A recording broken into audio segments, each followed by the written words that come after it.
Wangubagi anaba hangba chatnaba lushinba loiraba lembi macha tombigi kata changlakpada wari bumba tahore. Amadi macha na kanagumba amagi mesa lona khangli khanglabada lembi changlaktuna machabu thembirare. Cha tombi mama na changlakpada wari lepkre lembi na. Sinthoi nangsu laklidana. Sinthoi na khumi. Ohoi ma. Phai phai. Kana ga hallani nangdia. Tomta chatladoini ma. Nabung tilalo nathandan khiba nungaite. Yarni de ma. Aido gari macha pore. Oh phare doide. Ima kaida chatkadabano. Ima se nang babagi marup amagi anaba hangba chatke haidana ne lusilibani.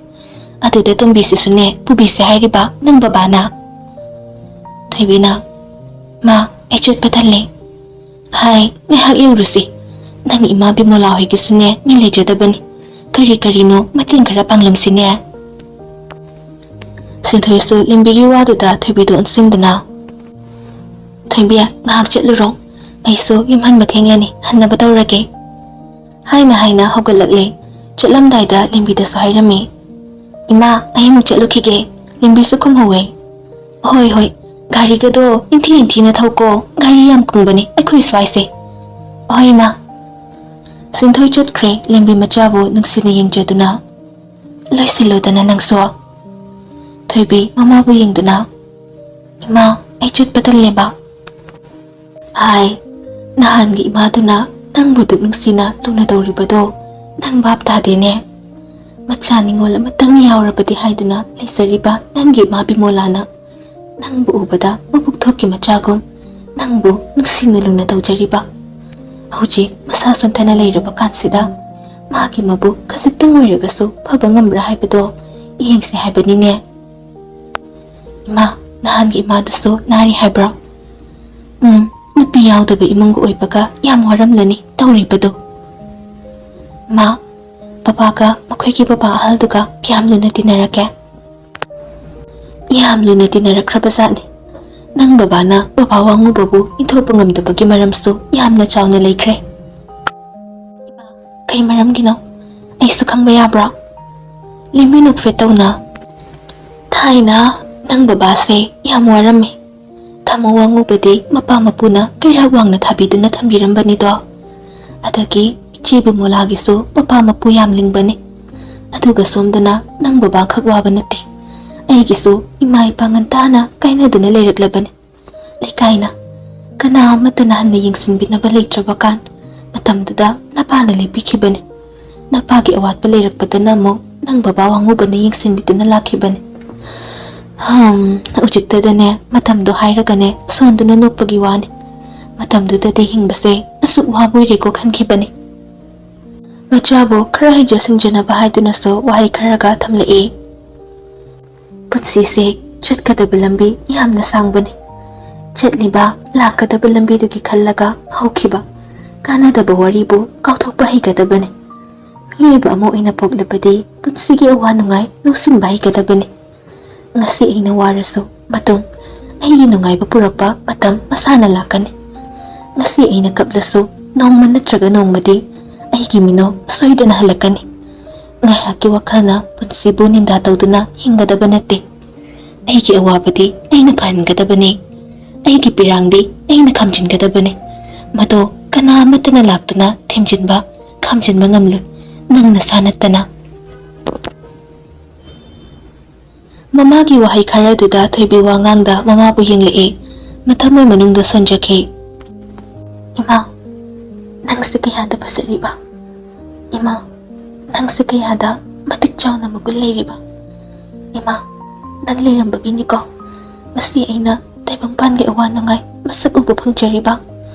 Mapok kudingda ima nangse aigi ma oina pangjage ko. Limbi makasataduna wari hongtoree.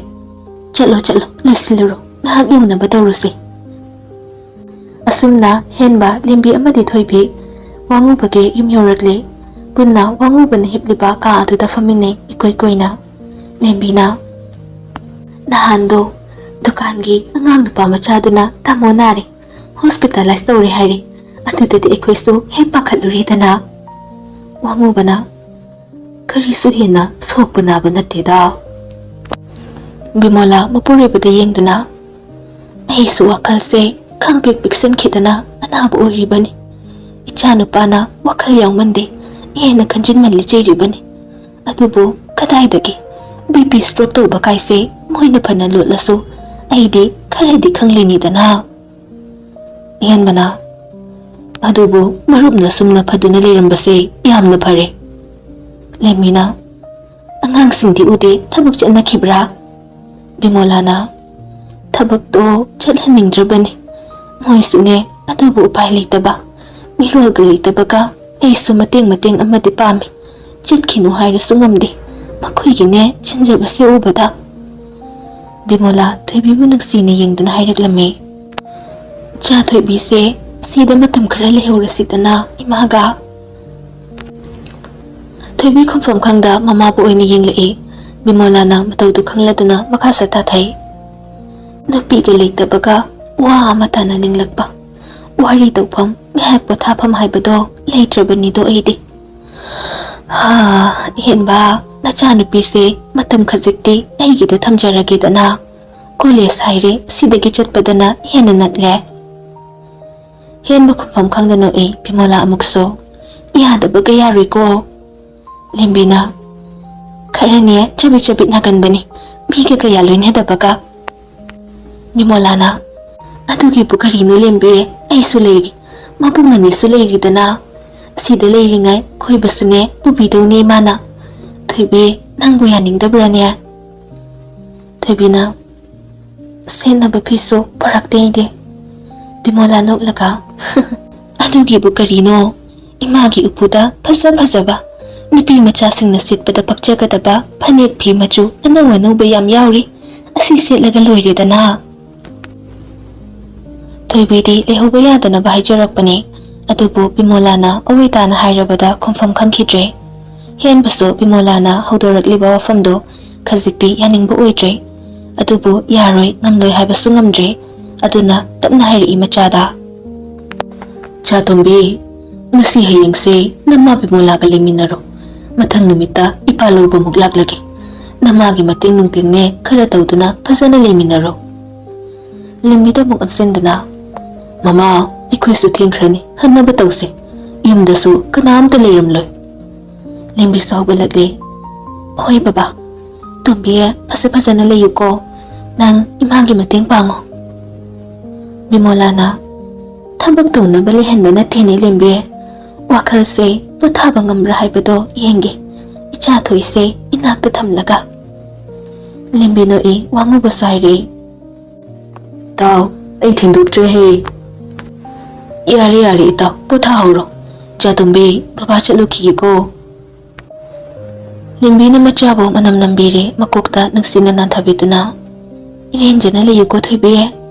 ꯍꯣꯏ. ꯃꯃꯥ ꯃꯄꯥꯁꯨ ꯆꯠꯈ꯭ꯔꯦ. ꯕꯤꯃꯣꯂꯥ ꯊꯣꯏꯕꯤꯒꯤꯗ ꯀꯟꯅ ꯐꯝꯗꯨꯅ ꯃꯀꯣꯛꯇ ꯅꯨꯡꯁꯤꯅ ꯅꯥꯟꯊꯕꯤ. ꯆꯨꯏꯅ ꯊꯥꯗꯔꯤꯕ ꯃꯁꯝꯗꯣ ꯄꯥꯏꯗꯨꯅ ꯌꯦꯡꯂꯒ ꯊꯣꯛꯅ ꯐꯖꯔꯦꯗ ꯏꯆꯥ ꯊꯣꯏꯕꯤꯒꯤ ꯁꯝꯁꯤꯗꯤ. ꯊꯣꯏꯕꯤ ꯅꯣꯛꯐꯦꯠꯇꯃꯛ ꯇꯧꯏ ꯋꯥꯡꯉꯨꯕꯅ.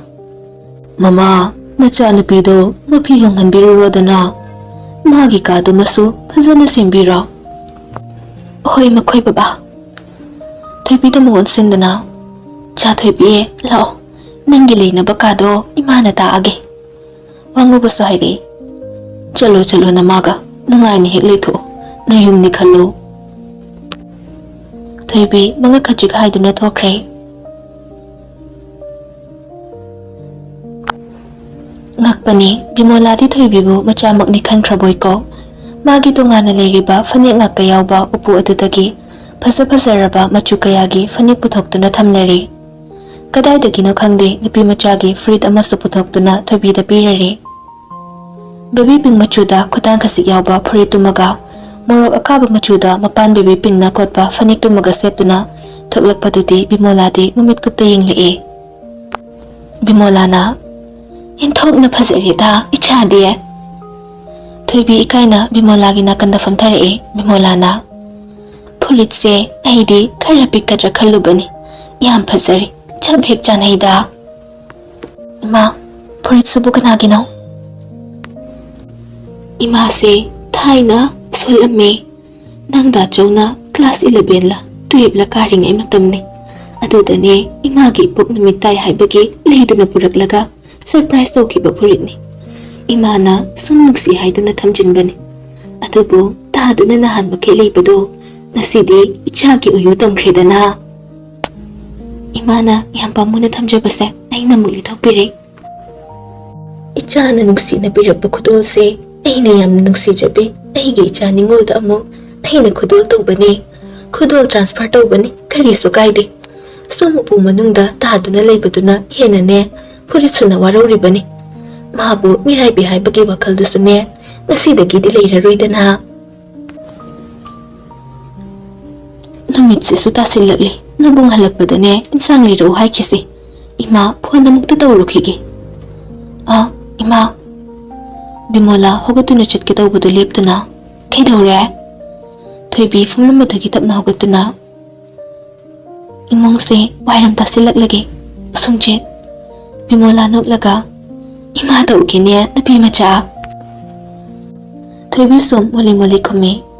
Ay tawgiba ima do putharaga layo. Bimola nugsini yengjay. Lao ima taagi. Bimola sumjili fam takpiri. Imong wairam tasilaba matung namidang wairamgi laidupso thadukli. Bimola na mapuri bagi kada changkringay. Thoibi na chakomda changduna chak thagatli. Aduga tilhau chanam sing alu khamin asinwa puthokduna semtoe.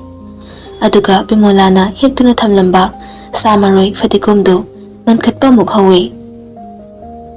Matang adudani nupa amagi khonjel na law duna changnaklaga chakomgi thongjil mayada leplamba.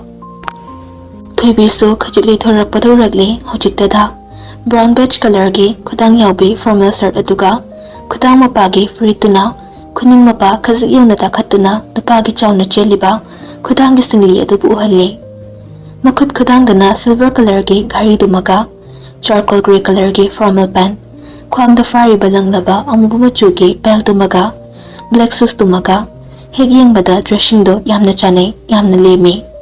Adubu khudak tu dasu amuk na honana ningsinglai nahangi atangi jingfiral charaba saban murti matin kut yotli masa mathanta ikaire aduna mai fatli thokkiduna magi tofom thokpado mathaudo tawduna oina lekhre. Matang chana mama Bimola changlaktuna bungo nang laklabra. Atang ikhangkhangna chalo na phina rol ka do hongluro nanaw nupa dusu insang lirak na bahay kibani yawrak pa ba leite.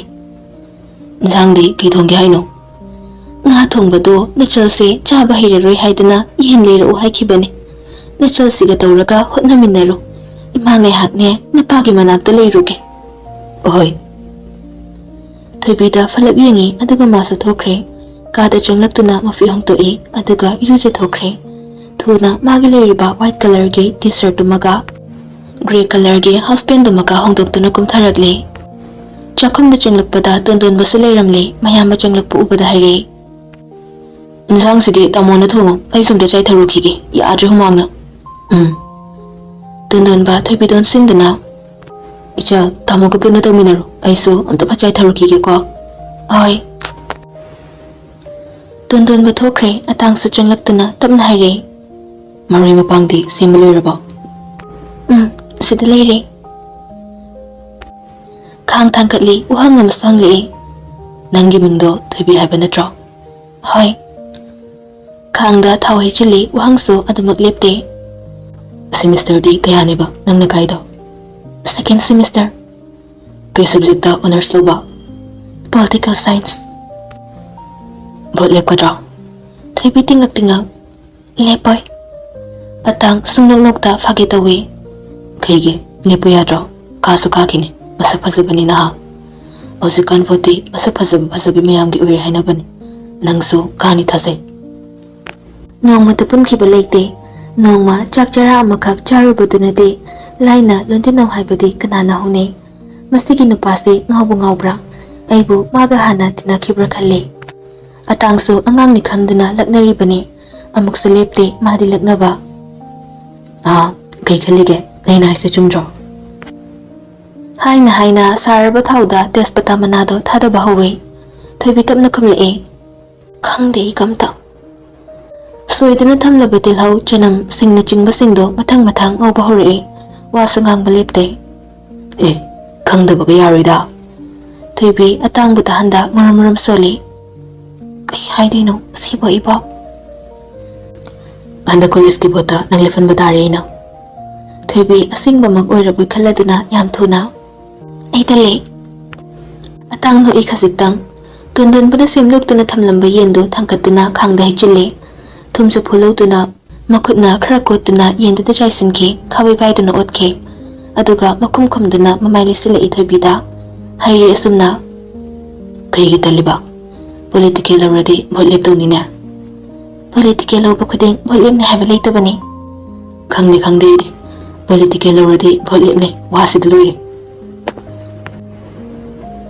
Atangi lagnaba manba matawda Thoibi sawning le'e. Aduna wangang nilagtabido huragduna tumilay toke. Atangi hak Thoibi po yengduna sumlay aduga tapna hayri'e. Purito yamna pagchay nangonda. Kampri kangi Thoibi atangbo yingle imun na. Atang na. Nangginig alagaliragpaga chapmanagre. Nagfitaw ki atang. Maramdi kang kide Thoibi na. Kangdi atang masaso. Kanglam gadra haibudu madi magi hujike minogdugi maramdo. Matang ichachada ikangay kanghawdana Thoibi bu yenglaba mikupta. Atang gitabak manungda mihul amakak. Inaw bu oina.